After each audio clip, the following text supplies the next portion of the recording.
विशाल गोरडे जी हैं?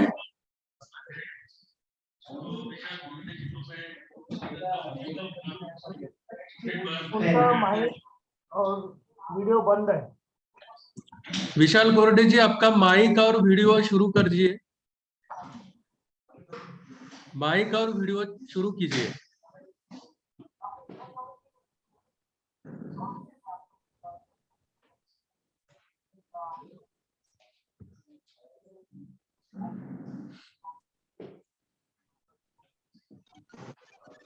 Hello sir, आवाज आ रहा है मेरा? हाँ हाँ, यस आ रहा है, आप शुरू कर सकते हैं। सर, मैं सेकंड नंबर पे करना चाहता हूँ। मैं थोड़ा सा गाड़ी में हूँ, 2 मिनट में मैं कॉलेज में पहुंच रहा हूँ, तो सेकंड पार्टिसिपेंट को आप परमिशन दे दीजिए। मैं तुरंत उनका होने के बाद मेरा प्रेजेंट करता हूँ। Okay okay ma'am. ओके। हाँ। तो दूसरे हमारे प्रतिभागियों में से जो पेपर रीडिंग करने वाले हैं वो है doctor Supriya Chatterjee ma'am. Supriya Chatterjee ma'am आए हैं? Yes sir. ओके, तो सुप्रिया चटर्जी मैम ये असिस्टेंट प्रोफेसर इंग्रजी विभाग, गौरव गुनी मेमोरियल कॉलेज वेस्ट बंगाल से है, और मैम का सब्जेक्ट है symphony of nature, reading music and memory in Mamang Dai's poems. तो मैम को मैं विनती करता हूं कि वो अपना पेपर प्रेजेंट करें। Thank you, sir. Good morning. This is Dr. Shubhpriya Chatterjee. I work as an assistant professor in English in Gaurav Guni Memorial College. And today I will present my paper on Mamang Dai. The topic of my presentation is Symphony of Nature, Music and Memory in Mamang Dai's work. And for this presentation, I would like to show you a PPT. So please allow me to share my screen with you.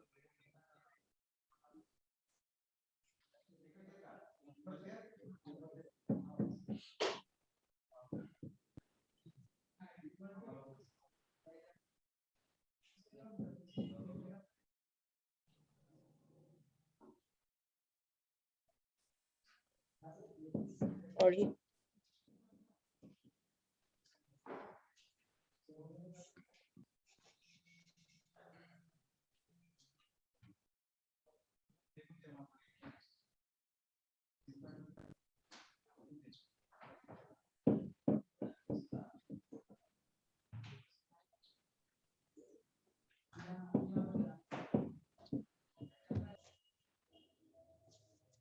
Sorry, I'm unable to share my screen. कोई मुझे बता सकता है जो screen कैसे share कर सकते हैं हम? हाँ यस मैम, सुनिए। हाँ जो भी बोलिए। स्क्रीन आपको शेयर करनी है उसको पहले मिनिमाइज कर लीजिए। उसके पश्चात आपके स्क्रीन के नीचे में देखो शेयर स्क्रीन का ग्रीन कलर का सिंबल होगा। हाँ हाँ ठीक है, उसको क्लिक हाँ कीजिए। हाँ उसको क्लिक करने के बाद फिर जो आएगा पेज, उसमें आपको दिखेंगी कौन सी स्क्रीन शेयर करना है। आपको जो मिनिमाइज की हुई स्क्रीन है वो दिखेगी, उसको सिलेक्ट करके शेयर करना है।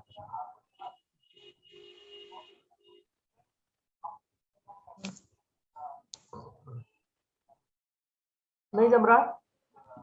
नहीं नहीं मैम अगर आपको, हाँ पेपर पढ़ सकते हैं क्योंकि अपने पास समय की पाबंदी है। अच्छा। तो यस, आप yes.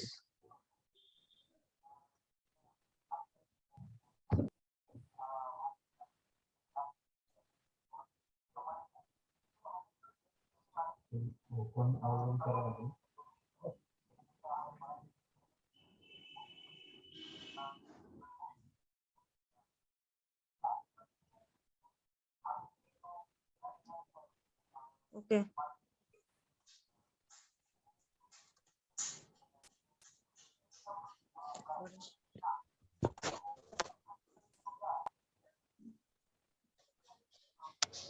So I will begin with my paper. So we all know that Mamang Dai, she is one of the most important poet, a modern Indian poet of the Northeast region. She was born in the Adi tribal community of Arunachal Pradesh, and she was raised up in a close vicinity of nature, and she got the opportunity of being of staying very close to nature and interacting with all the elements of nature. And at the same time, she also observed the growing political unrest of the region due to the insurgency. And all these issues we know are very much there in the poems of Mamang Dai. It finds expression in the poems of Mamang Dai. And also her poems bring the essential connection between music of the natural world and human emotions. The music of the natural world provided the bedrock of crucial connections between the evolution of Dai's tribe and her relation to the natural world. And it made the connections between these two worlds very much innate, and human beings got to know the relationship between music and the world of nature. So in my paper, what I have done is I have critically examined the intricate link between the music in nature and human emotions, and the way music and human emotions go the way they go hand in hand in the evolutionary history of Dai's own tribe. So if we try to know the history of the Northeast region, if we closely study the history, then we will find that it was a site of political tension for a long time. This tension was due to the tension between the state and the central government, and at the same time between the native people and the immigrants over there. So there were violent clashes between the insurgents and the army, and also these clashes led to massive bloodshed. And by observing those bloodshed, those clashes, Mamang Dai, she got to know that human life, the life that we possess, that is very much transitory, that is ephemeral in nature, that is not permanent. So what is permanent? Permanent is only nature and the music that is given by nature. Okay, and Mamang Dai found that nature and the music that it provides is always imperishable. It cannot be destroyed in any form, and it stands in contrast to the perishability between human life. So this music of nature, what is this music of nature? The music that comes from nature, and it is entirely made up of several pristine sounds. For example, that comes from the birds, from the insects, from the whales, from the islands, from the hills, from the mountains, and all these sounds, they are very much expressive. All these sounds have something deep within itself. And Dai has always found that these sounds provides her a deep calm of mind, a deep sense of contentment, which is never given to her from the human world. What nature can give us, that can never be given by the human world. And the music of these natural elements, of these trees, of plants, of mountains, of rivers, these are so real, these are so impactful that it has always relieved, it has always soothed Mamang Dai, of all kinds of pain, the pain that was given by her culture, her cultural atmosphere, the pain from the political tensions, the pain from the society, all these kinds of pain, be it psychological, be it mental, be it physical, all these kinds of pain were soothed by natural elements and its music. So always Dai has felt very much close to nature, and the real melody of nature has always made her lost into some other world, which was very much separate, very much isolated from the world in which Mamang Dai herself existed. This kind of music is always, the music which comes from nature is always very much evident in her poems, all of her poems. For example, the first poem that I would take is Small Towns and the River, which was published in 2004. I would recite some of the lines. For example, the river has a soul. In the summer, it cuts through the land like a torrent of grief. The river has a soul. So Mamang Dai is giving the river a spirit, a soul. It is not a non-living entity. And the river, when it is flowing through the land, it is flowing as if a human being who is in deep despair, who is in a sad state of mind. And this sadness, this torrent of mind is producing a pensive kind of music, which is evident in our classical music. Right, Indian classical music, we find that it gives expression to deep sadness, deep despair, deep feeling of when a person is heartbroken. It is only found in Indian classical music. It is evident in Indian classical music, and that music is coming from nature, as Dai is observing. The next poem that I would take is Floating Island, which was published in 2010. Here, Dai is writing, into the deep, into the sea green, navigating on a heartbeat. The lilies are shooting up like shod fish, and a woman is laughing, laughing. Here, we find that the three sounds, the sound of the sea, the sound of the lilies shooting up, and the sound of a woman laughing. Yes? These three sounds are combining with each other, and they are creating a symphony, an orchestra. Ma'am आपका समय yes. Okay, so I just will read the conclusion portion. The sound from her environment, it made her walk lively, and the music became a part of her life. So this is what I have done. Thank you. Yes. Hello. Hello, Dadu. Yes. हाँ, yes. धन्यवाद ma'am. इसके बाद में hello. Yes, विशाल कोरडे जी हैं. Yes yes. हाँ, yes. तो विशाल कोरडे जी को मैं विनती करता हूँ कि वो अपना रिसर्च पेपर पढ़े. और एक सूचना है आपको कि समय की मर्यादा है, तो प्लीज अपने समय पे ही पेपर खत्म करना है अपना. Yes yes. और यस, विशाल कोरडे जी ये शिवाजी महाविद्यालय अकोला महाराष्ट्र से है, और इनका सब्जेक्ट है पंडित भातखंडे लिखित हिंदुस्तानी संगीत पद्धति क्रमिक पुस्तक मालिका संशोधन एक अध्ययन. तो मैं विशाल जी से विनती करता हूं कि वो अपना रिसर्च पेपर को पढ़े, और आपका वीडियो जो थोड़ा सा सेटिंग करें बराबर. Yes yes.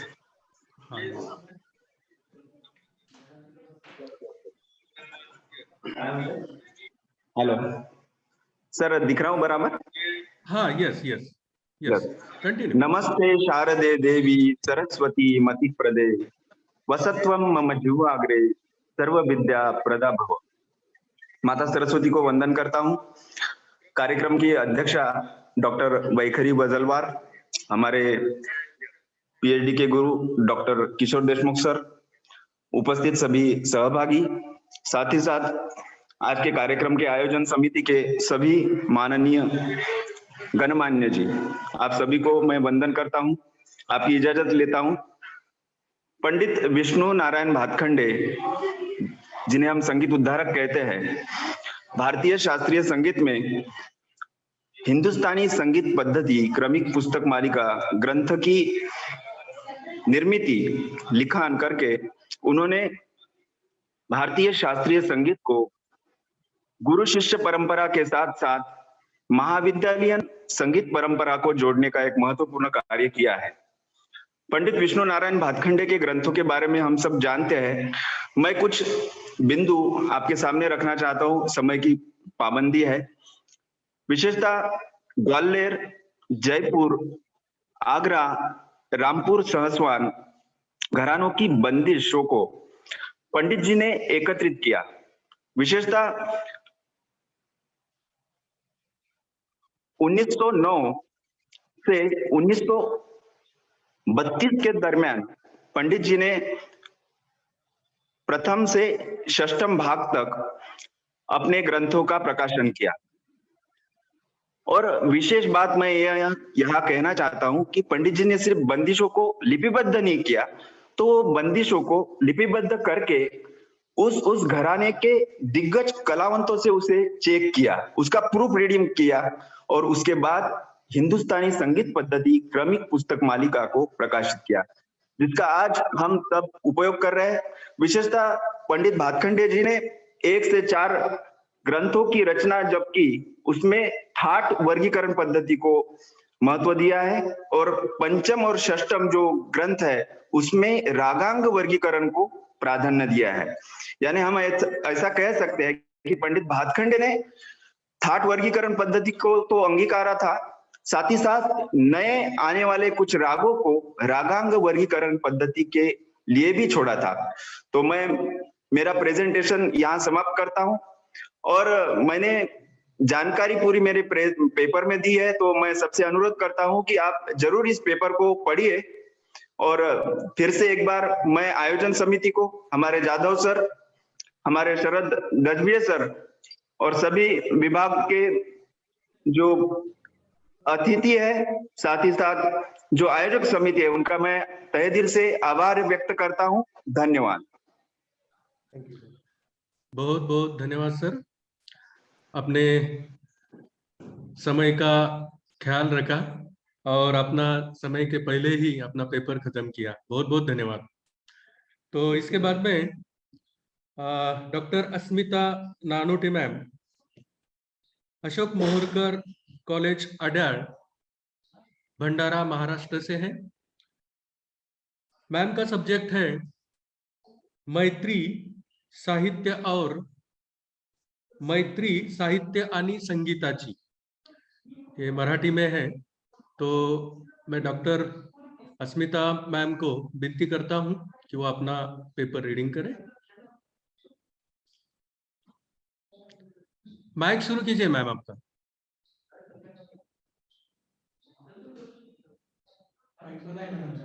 Yes okay sir, मैं दिख रही हूँ आपको? मैम। जी मैम। मुझे नहीं दिख रहा है। जी मैम, आप दिख रही हो। 1 minute.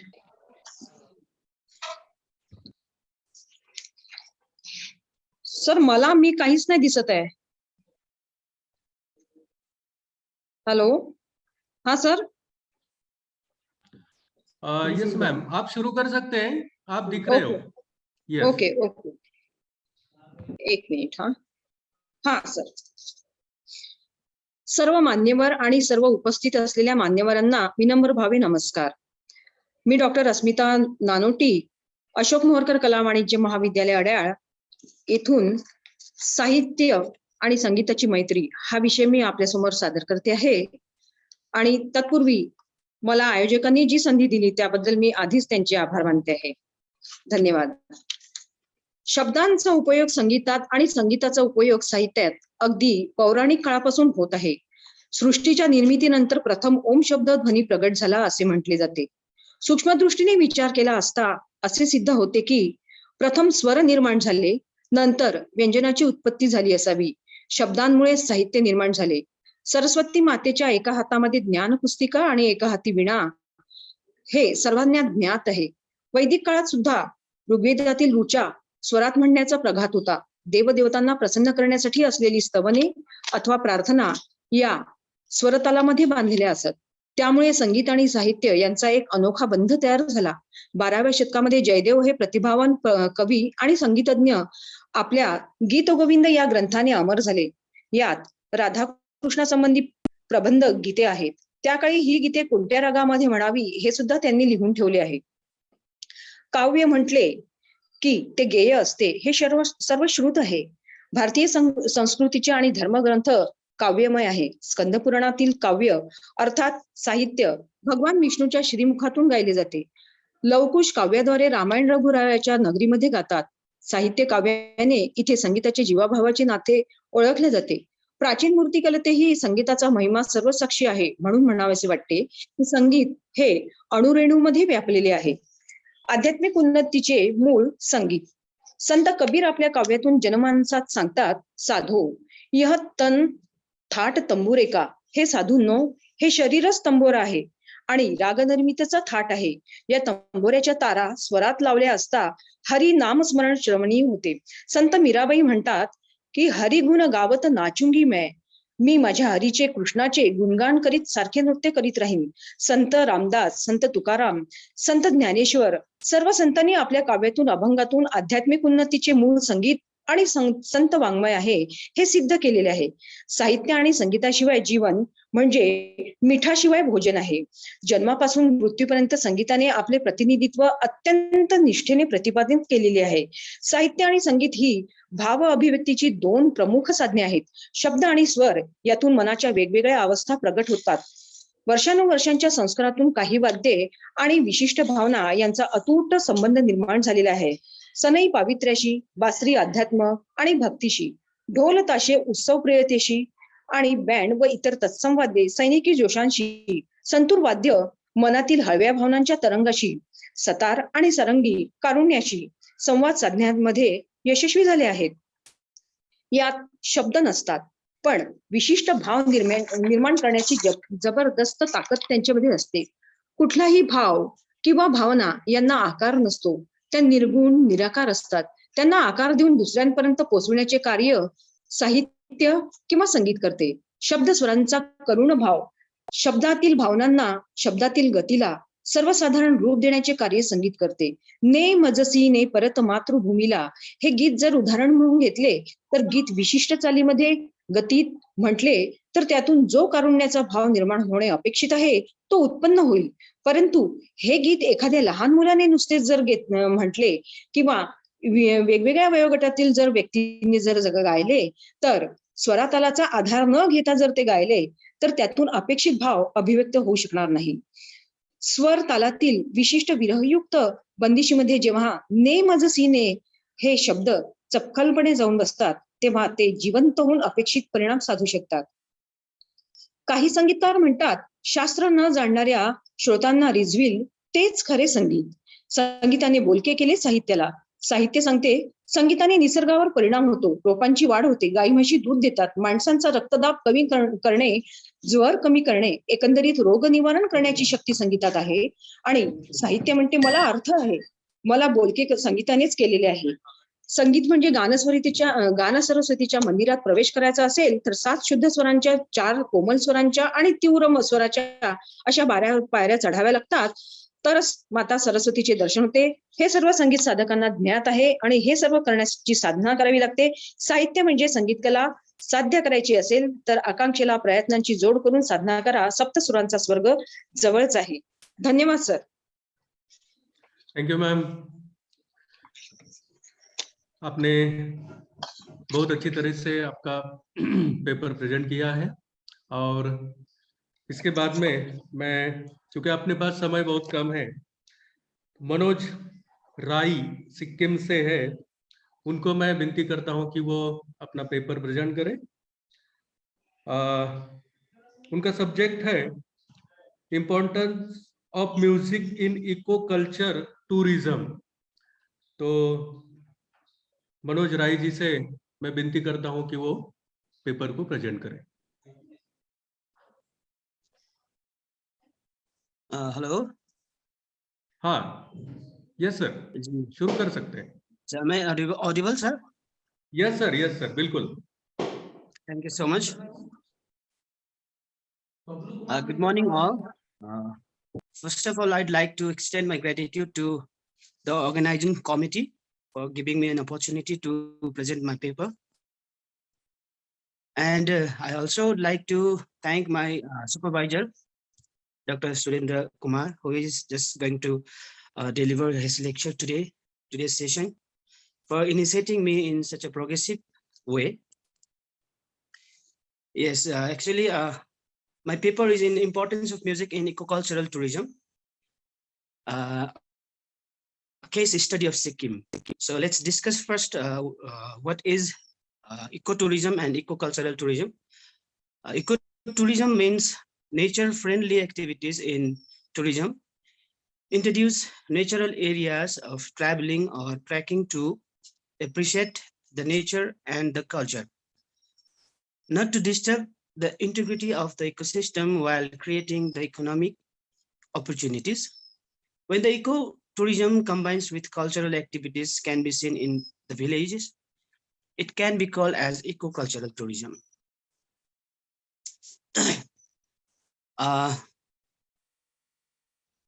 We should know the difference between cultural and tourist festival. In my study, music is observed in two areas as a eco-cultural tourism, which are eco-cultural tourism. One is festival and another is religious places such as temple and monasteries. So difference between cultural and tourist festival. The festival are categorized in two types. That is, one is cultural festival and another one is tourist festival. Tourist festivals are especially conducted to enhance the tourism in the state by exploring eco-tourism, eco-cultural tourism, village tourism, religious tourism, etc. 3 tourist festival and 7 cultural festivals were taken as a sample for this study. Tourist festivals has no any specific date and time. It all depends on situations, but cultural festivals has its precise date and time as it always has a cultural history. So in this study, music is observed in two areas, I already told, which comes under eco-cultural tourism. One is festivals and another is religious places such as temple and monasteries. It is found all the monasteries have an ambient sound which also attracts the visiting tourist. Somewhere, Buddhist mantra chanting by group of monks and some has recorded mantra is always being played in every monastery. Buddha Park is a religious park in Rabangla, South Sikkim, and Sangyak Choleng Monastery, Peling, West Sikkim, where beautiful Buddhist chanting of Om Mane Padme Hum is being played all the time. That makes the environment pure and divine. Om Mane Padme Hum is a Buddhist chanting that every visiting tourist admired. So visiting tourists found recording the sound of this chanting in Sangyak Choleng Monastery in West Sikkim, Peling. So I'd like to tell this thing in Hindi also. So जब सिक्किम में हम eco cultural tourism के ऊपर music का क्या प्रभाव है या क्या इम्पोर्टेंस है, ये अब हम जो ढूंढ रहे थे तब ये मिला कि इको कल्चरल टूरिज्म को 2 भाग में बांटा गया है। एक है एक हमारा ये मोनेस्ट्री टेम्पल्स वगैरह में जो एम्बिएंट साउंड अथवा ये साउंड स्केप भी बोलते हैं, तो उसको ऑब्जर्व किया गया तो ये मिला कि ये इंटेंशनली टूरिस्ट को अट्रैक्ट करने के लिए नहीं था, लेकिन फिर भी इस म्यूजिक में टूरिस्ट अट्रैक्ट होते हैं। जैसे कि ओम माने पे में हूँ, ये एक बुद्धिस्ट चैंटिंग है, तो इसको लगाने से, इसको बजाने से टूरिस्ट अट्रैक्ट होते हैं। और बहुत से टूरिस्ट ऐसे भी मिले कि कोई जाके इसको, मतलब ये साउंड को, इट्स डिवाइन साउंड, तो इसको कोई रिकॉर्ड भी कर रहा था। तो ये मिला है कि which is comes under the importance of music in eco-cultural tourism। और दूसरा एरिया था ये फेस्टिवल्स। फेस्टिवल्स सिक्किम में 2 प्रकार के होते हैं। एक डायरेक्ट टूरिस्ट फेस्टिवल बोलते हैं, जहाँ पे जिसका एक मोटिव होता है कि टूरिस्ट को अट्रैक्ट करना और स्टेट में टूरिज्म को एक्सप्लोर करना। और दूसरी बात होती है, दूसरी फेस्टिवल होती है कल्चरल फेस्टिवल, जहाँ पे एक हिस्टोरिकल ये होता है, स्टोरी होता है, हिस्टोरिकल एस्पेक्ट्स होता है। सो उसमें टूरिस्ट का कोई, मतलब अट्रैक्ट करना है, टूरिज्म को आगे बढ़ाना है, ऐसा कोई इंटेंशन नहीं है, फिर भी वहाँ पे भी टूरिस्ट अट्रैक्ट होते हैं, ये मिला है। तो टूरिस्ट फेस्टिवल जो होता है वो एक समय के ऊपर निर्भर होता है, क्योंकि कोई भी टूरिस्ट फेस्टिवल का कोई एक प्रिसाइसली डेट या टाइम नहीं होता है, एक सीजन होता है। कभी कभी वो नहीं भी मनाया जाता है ड्यू टू द सम, कोई अगर ऐसा मतलब सिचुएशन हुआ तो कभी कभी नहीं भी मनाया जाता है, लेकिन ज्यादातर टूरिस्ट के फ्लो देख के ये सिचुएशन के अनुसार मनाया जाता है। लेकिन कल्चरल फेस्टिवल में क्या होता है कि वो एक हिस्टोरिकल बैकग्राउंड के साथ होता है, तो इसलिए वो हर साल टूरिस्ट आए या ना आए, लेकिन वो फेस्टिवल होता है जिसमें म्यूजिक का बहुत बड़ा रोल रहता है। टूरिस्ट फेस्टिवल में भी म्यूजिक का बहुत बड़ा रोल रहता है। विशेष म्यूजिक जो फोक म्यूजिक होता है, जो रीजनल फोक म्यूजिक होता है, जो सिक्किम का जो फोक म्यूजिक होता है उसको बहुत प्रेजेंटेशन होता है उसमें। और उसके साथ साथ जो मॉडर्न म्यूजिक होता है, जो मॉडर्न म्यूजिक का भी प्रेजेंस बहुत ज्यादा पाया गया है। तो म्यूजिक एक बहुत ही इम्पोर्टेंट फैक्टर है फेस्टिवल के लिए, जो इको कल्चरल टूरिज्म के अंतर्गत है। राय जी, आपका समय खत्म हो गया है, प्लीज। Okay, thank you. मैं अंत में दो लाइन बोल के मैं खत्म कर रहा हूँ। Yes. So apart from musical activities, traditional attire and cuisine are also explored in festivals that highlighted the culture of Sikkim to the global perspective. Music is found to be a very important component, as it is not only attracting the visiting tourist and entertain the visitors of the event, but it in the same time it also helps local artists and musicians to explore in the next level. So importance of music बहुत रहा है ये eco cultural tourism में. So that was my small findings of this paper. So thank you so much for giving me opportunity to present my paper, and thank you all. Thank you Rai ji, आपने बहुत अच्छी तरीके से paper को present किया है। इसके बाद में हम बुलाना चाहते हैं बबलू कुमार केतन जी को। तो बबलू कुमार जी हैं? जी जी जी यस जी, आवाज मेरी जा रही है? हाँ, बिल्कुल जी। तो बबलू कुमार जी प्रयाग संगीत समिति इलाहाबाद से है और इनका सब्जेक्ट है बिहार का लोक संगीत एक अध्ययन। तो मैं बबलू कुमार जी से विनती करता हूं कि वो आपका पेपर प्रेजेंट करें। जी, थैंक यू सर। सभी आदरणीय गुरुजनों एवं संगीत प्रेमियों को मेरा सादर प्रणाम। मैं जो है भभुआ बिहार का रहने वाला हूँ। मेरा मूलतः जो है जन्म जो बिहार में भभुआ में हुआ है, और हमने जो है बिहार के बारे में पेपर प्रेजेंट, उसके ऊपर बिहार के जो हमारे लोक संगीत है उस पे जो है हमने पेपर प्रेजेंट करने की कोशिश की है।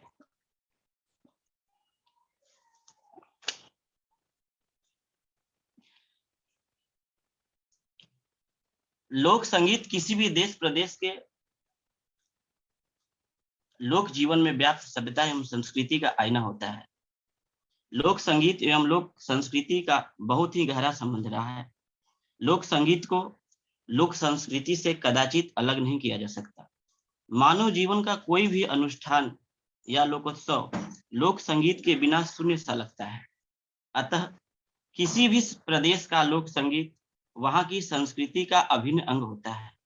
लोक और संगीत अर्थात जन साधारण और गायन, वादन एवं नृत्य का मिश्रण, इन दो शब्दों से लोक संगीत का साहित्यिक अर्थ बनता है। यह ऐसा संगीत है जो जन रुचि के अनुसार अस्तित्व में आया। अतः यह जन साधारण द्वारा भावों की स्वतः अभिव्यक्ति है, या कहें कि भावनाओं को व्यक्त करने का सरलतम माध्यम है।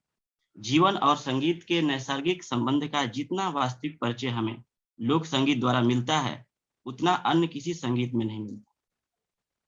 लोक जीवन का सुंदरतम प्रतिबिंब लोक संगीत में दिखाई देता है, क्योंकि लोक गीतों के शब्दों और स्वरों के चयन में कृत्रिमता का अभाव है। इनमें लोक जीवन का सीधा साधा परिचय होता है। लोक संगीत शब्द से लोक और संगीत दो अलग अलग शब्द हैं। जो हम लोक संगीत होता है उसमें दो अलग अलग शब्द हैं, लोक और संगीत। हिंदी व्याकरण की दृष्टि से लोक संगीत एक समस्त पद है। लोक तथा संगीत के बीच तत्पुरुष कारक की षष्ठी विभक्ति कर के लोप हो जाने से लोक संगीत शब्द समान रूप से जीवंत होता है। इसलिए लोक संगीत शब्द का अर्थ हुआ लोक का संगीत। लोक संस्कृत भाषा का शब्द है। इसके कई अर्थ प्राप्त होते हैं, परंतु सामान्यतः दो लोक हैं। एक स्थान विशेष जैसे इंद्रलोक, भूलोक आदि, तथा दूसरा जन सामान्य। जन सामान्य के अंतर्गत सामान्यतः संसार, देश, प्रदेश, समाज, लोग आदि सभी अर्थ निहित हैं। लोक शब्द अपने आप में इतना व्यापक है कि एक ओर जहां यह संपूर्ण विश्व का द्योतक है, वहीं दूसरी ओर यह जन सामान्य के समूह को भी प्रदर्शित करता है। हजारी प्रसाद द्विवेदी के अनुसार उनका मत है कि लोक संगीत के बारे में उन्होंने बताया है, लोक के बारे में, कि लोक अर्थ ग्राम या जनपद नहीं है, बल्कि नगरों और गांवों में फैली हुई वह समूची जनता है जिसके व्यवहारिक ज्ञान का आधार पोथियां नहीं है। लोक शब्द के अर्थ के बारे में विद्वानों में काफी मतभेद है। ऋग्वेद में देही लोकम शब्द प्रयुक्त हुआ है, जिसमें लोक शब्द का अर्थ यहाँ पर स्थान से है। लोक संगीत की व्यापक परिभाषा के अंतर्गत लोक गीतों, लोक वाद्यों एवं लोक नृत्यों का समावेश है। यह तीनों परस्पर एक दूसरे से भिन्न हैं, फिर भी एक दूसरे के पूरक हैं। कोई भी लोक नृत्य ऐसा नहीं मिलता जिसमें लोक गीतों का, लोक वाद्यों का समावेश न हो। इस प्रकार अधिकतर लोक गीतों में लोक वाद्यों तथा लोक नृत्यों का संभव लोक संगीत के विषय के बारे में, लोक संगीत विषय के ऊपर जो है बहुत विद्वानों का अलग अलग मत है। जैसे ओमकार नाथ ठाकुर जी का मत है कि देशी संगीत के विकास की पृष्ठभूमि ही लोक संगीत है। गुरु रविंद्रनाथ टैगोर जी के अनुसार संस्कृति का सुखद संदेश ले जाने वाली कला है लोक संगीत। लोक संगीत की जो है कुछ मुख्य विशेषताएं भी होती हैं जो कि अन्य संगीत से इसको अलग करती हैं। जैसे लोक संगीत का कोई निश्चित लिखित नियम नहीं होता, हालांकि एक विशिष्ट प्रतिरूप लोक संगीत में आवश्यक होता है। लोक संगीत के गीतों में पुनरावृत्ति होती है।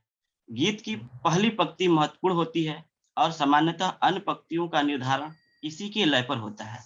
कुछ लोक संगीतों के गीत प्रश्नावली के प्रारूप में होते हैं। गीत के प्रथम पद में प्रश्न होता है और उसी गीत के अगले पद में उत्तर भी होता है। लोक संगीत मुख्यतः बहुत सारे देवी देवताओं, पौराणिक चरित्रों जैसे राम, कृष्ण, सीता, पार्वती आदि को वास्तविक जीवन के साथ जोड़ता है।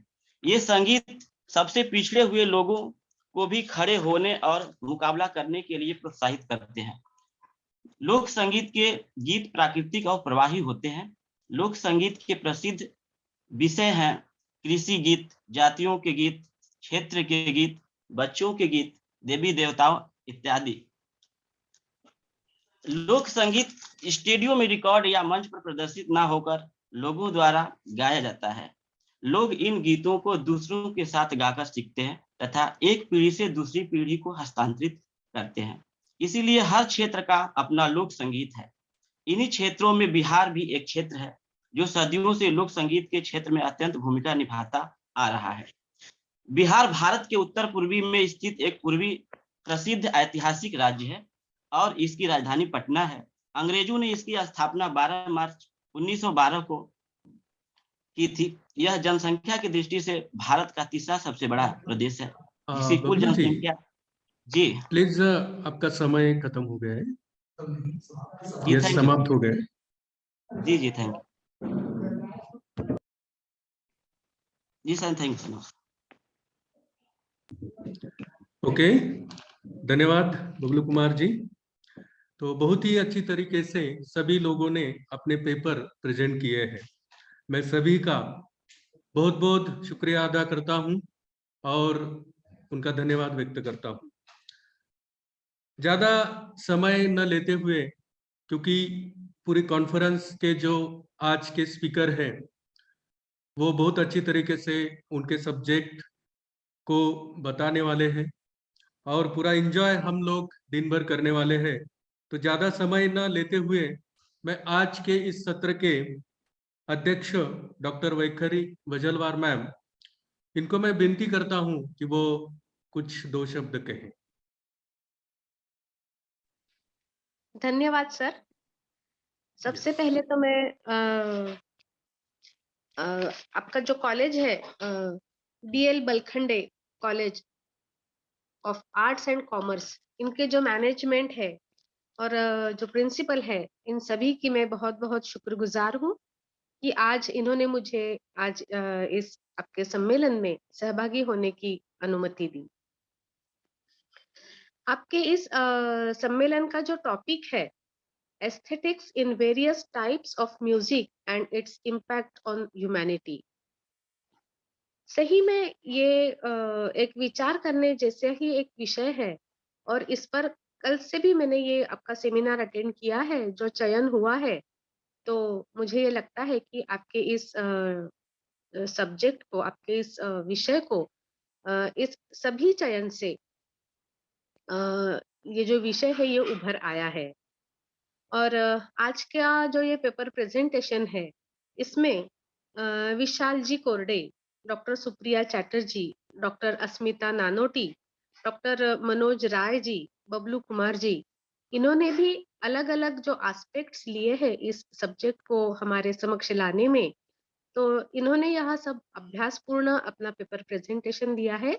इन सबका मैं बहुत बहुत इनकी मैं शुक्रगुजार हूँ। इनको मैं अभिवादन करती हूँ, इनका अभिनंदन करती हूँ। और इसी प्रकार से doctor Balkhande college arts and commerce ऐसे अलग अलग संगीत के विषय में अलग अलग अच्छे विषय लेकर ऐसे ही कुछ उपक्रम आगे जारी रखे, इसके लिए मैं आपको बहुत बहुत शुभकामनाएं देती हूँ। धन्यवाद। धन्यवाद मैम, बहुत ही अच्छी तरीके से और बहुत ही विस्तृत और कम समय में आपने बहुत अच्छी तरीके से दो शब्द कहे हैं। तो इस मैम इस सेशन में जो मैम ने समय निकाल के क्योंकि उनको समय नहीं था फिर भी वो जुड़े और उनका इस वजह से मैं बहुत बहुत शुक्रिया अदा करता हूँ, धन्यवाद व्यक्त करता हूँ। और इसका नाम